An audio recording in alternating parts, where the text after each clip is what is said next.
Live from the local station, News 4 Jax starts now. We're learning more about this man who was arrested and charged with driving a van into a voter registration tent, narrowly missing volunteers campaigning for President Trump. State and local Republican leaders are calling it a political attack. We are outraged. We are outraged. This is not who we are. This is un-American. The chairman of the Duval County Republican Party says he will be meeting with the mayor and the sheriff to discuss new safety and security measures for GOP volunteers, but he did not go into detail on what those changes might be. Gregory TIMM remains locked up in the Duval County Jail on a $500,000 bond. News 4 Jax reporter Allison Henning is joining us live on the South Side, and she's been working to learn more about this 27-year-old suspect. Allison. I spoke with several of his neighbors here on the South Side, and most of them only know him in passing. They say he hasn't been living in this area for very long. I also spoke with his landlord in the last hour, and he says he was dumbfounded learning what had happened.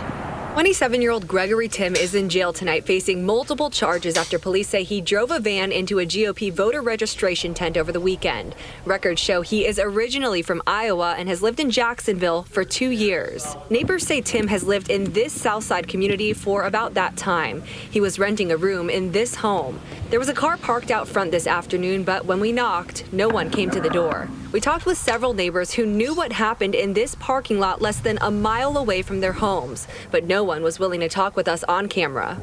My girlfriend saw that van on the news, and she goes, "Look, that's the van that's parked in the driveway around the corner." And I looked at it, and it had the antique plates on it, and I said, yes, it is. And then next thing we knew, there were like 3 cop cars out here.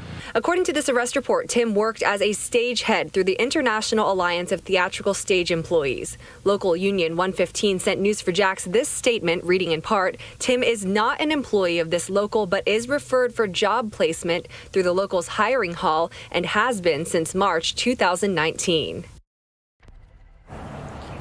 And police have not said that the incident was politically motivated, but GOP supporters are calling what happened this weekend a partisan attack. The local Democratic Party also condemning this incident. We did check and found that TIMM is not a registered voter here in Florida. Reporting live tonight, Allison Henning, Channel 4, the local station.